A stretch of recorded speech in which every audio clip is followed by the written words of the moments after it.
আজ আমি তোমাদের শেয়ার করব আমার মায়ের হাতে বানানো আলু দিয়ে জিরে আদা বাটা দিয়ে মাছের ঝোল।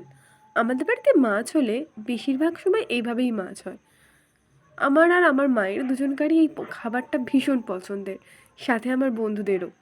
প্রথমে কড়াইয়ে তেল গরম করে নিয়ে তারপর জিরে ফোড়ন দিয়ে তারপর আলুগুলোকে ছেড়ে দিয়ে একটু ভেজে নিয়ে তাতে জিরে আদা আর লঙ্কা বাটা সাথে টমেটো দিয়ে কষাতে হবে। কষানোটা যেন খুব ভালো করে হয়, কারণ এই কষানোর উপরেই নির্ভর করছে রান্নার স্বাদ কেমন হবে। নুন হলুদ সব কিছু দিয়ে খুব ভালো করে কষিয়ে জলটাকে মেরে নিতে হবে। খুব ভালো করে কষা হয়ে গেলে গরম জল বা ঠান্ডা জল যাই হোক এতে ঢেলে দিতে হবে, আর তারপর মাছগুলো ছেড়ে দিতে হবে। আলু সেদ্ধ হয়ে গেলে নামিয়ে নিতে হবে। এর ওপর তোমরা একটু ধনেপাতা ছড়িয়ে দিতেই পারো, খুব সুন্দর খেতে।